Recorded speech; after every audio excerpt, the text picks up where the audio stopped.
This is my first anniversary of doing the human design transit reports called What's New with Human Design. On today's video, I want to give you some visuals and some deeper information and explanation about what these transits are all about. I appreciate you, whether you've been tuning in every week or this is brand new for you, and I want to help you understand more deeply about why this information is so important. Now, in order to get to that, I think it's beneficial to kind of zoom back and take a bigger picture for right now. So that's what the first part of this video is. And then there's going to be another part that has to do with the Human Design New Year, which is starting on Saturday, January 22nd.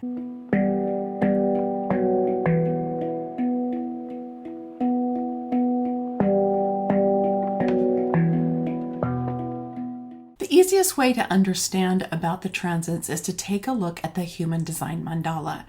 Now, I do have an ebook called Getting Started with Human Design that goes much more into depth about all of these pieces. So if you're curious based on what you're looking at today, I would encourage you to go ahead and get that. It's free. It's my gift to you. It's full color. It's full of illustrations. And if you like the illustrations that you see today, I think you'll love that book. Here is an image of the Human Design Mandala. Now, depending on what software you use, the mandala will look slightly similar, but it has all of the same fundamental information. In the center of the mandala is what you're probably most familiar with, which is what we call the body graph. It's the shape of the body, well, sort of the body, with all 9 centers, 36 channels, and 64 gates. This is what you'll see when you get a typical printout of your own human design chart. Around the body graph, you'll see a circle, and that circle is divided into 64 different segments. Those each represent one of the gates in the human design system. You'll see in this illustration, the blue arrows are pointing to the numbers, which are the gates. Just outside of that, you will see a series of symbols, which are hexagrams, which come from the I Ching, the Chinese I Ching. The red arrows are pointing to the hexagrams of the I Ching.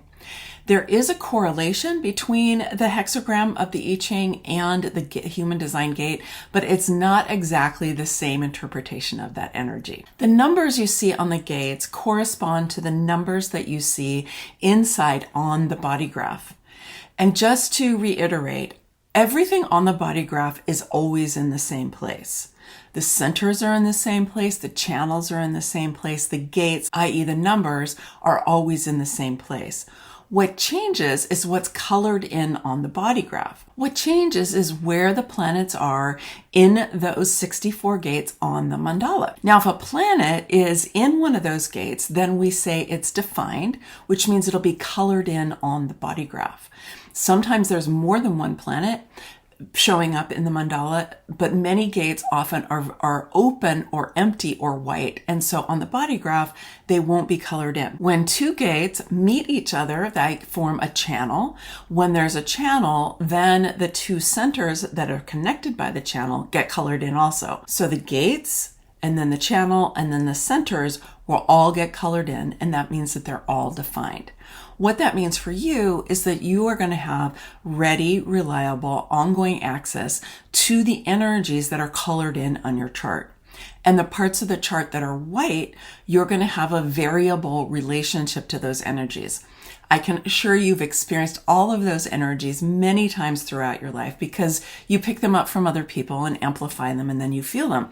But you don't have them being consistent in your energy field.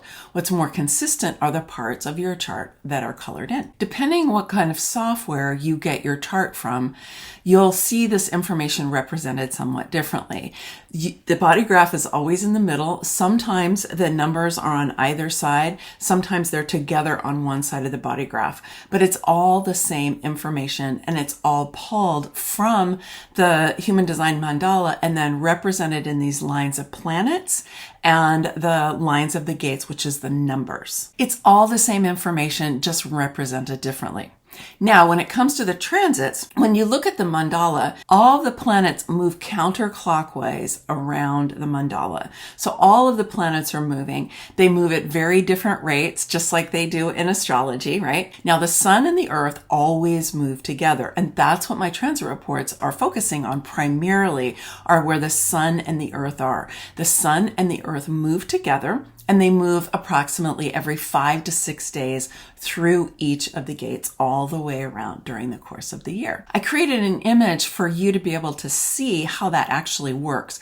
It's very interesting because the sun and the earth are always directly opposite each other on the mandala. And so as they move around, they both move, but they're always opposite to each other. When you're doing a foundational chart, whether that's for a person or for an event, you're going to have both the black numbers, which is where the planets are at that specific moment in time, and then you're going to have the red numbers, which is where the planets were 88 degrees on the mandala, approximately 88 days prior to where they were at the time of the event or time of birth. When I'm just doing the transit reports, I'm just taking the black numbers because the red numbers, the 88 days prior, isn't really relevant. So I only use the black numbers.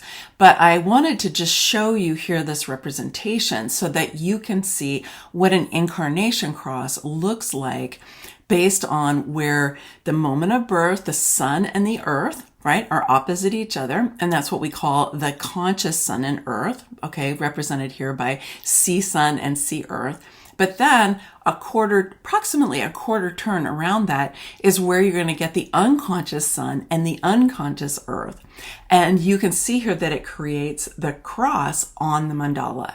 That's where the incarnation cross comes from. Now, when it comes to the transits, you're going to experience them differently whether or not you have that gate defined or colored in on your chart, or whether it's white or it's open. Now, if it's defined in your chart, then you may not feel the transit as much because you already have a pretty consistent and reliable relationship with that energy. However, you can still watch my transit reports and learn about those gates because I offer a lot of information about each one of the gates in the transit reports. If it's white in your chart, then especially when the sun and the earth are transiting it, then you're going to feel it more. You're going to get more access to those energies during the time of that transit. You're going to feel it. Not only you, but everybody else on the planet is going to be feeling it too.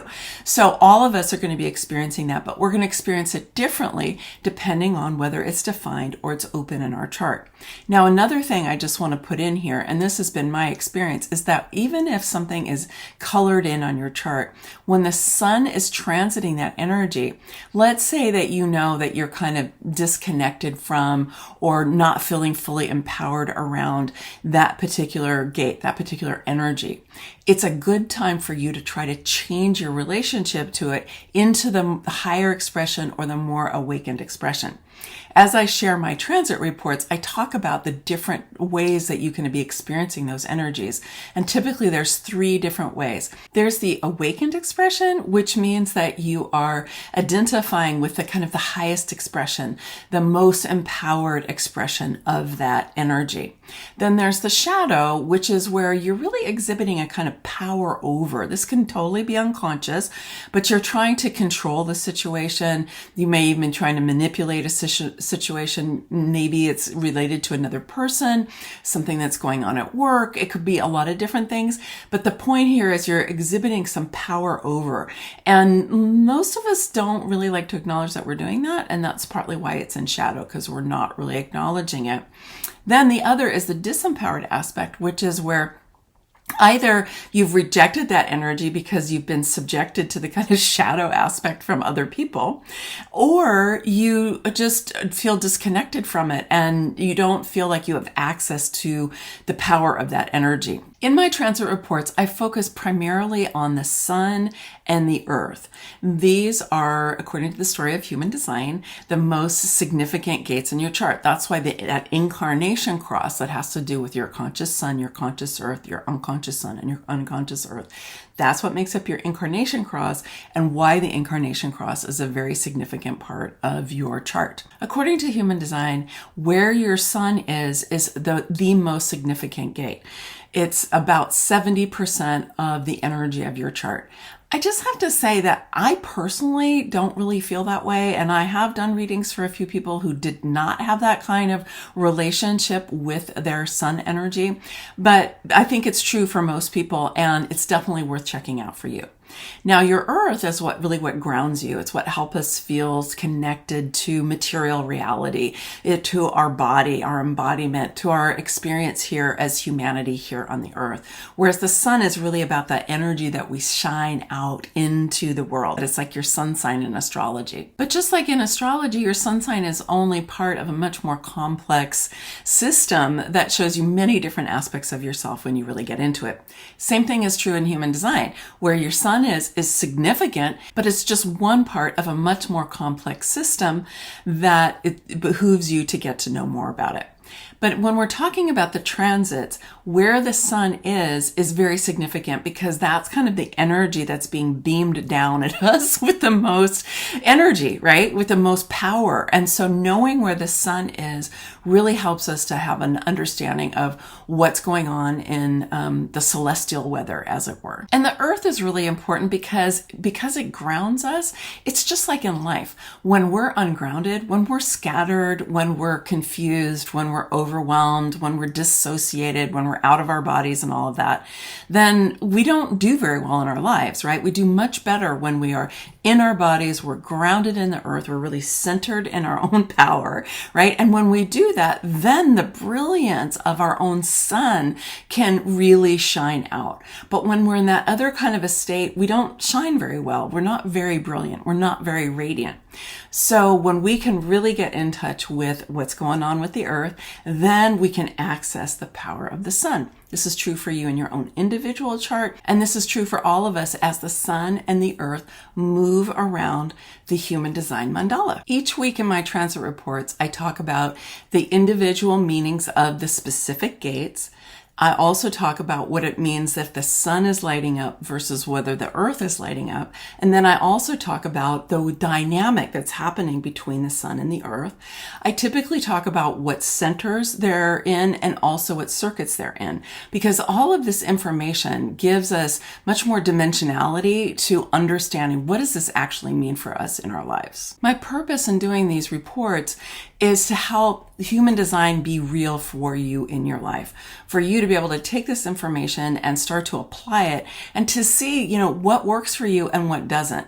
The main focus is how can you maximize the benefits of these energies to you, and how can you minimize the potential pitfalls? Because all of these different energies, as I said, have awakened states, have shadow states, have disempowered states. And so you want to be aware about what's going on with each of those so that you can be more alert, you can be more aware, you can be more kind to yourself and to others, depending on what's happening with the sun and the earth. I'm going to be creating a new playlist for 2022, and the transit reports that are for 2021 will be in another playlist. So if you want to go back and take a look at what was happening at a certain point last year, you're welcome to go back in that playlist, but all of the upcoming transit reports will be in a new playlist.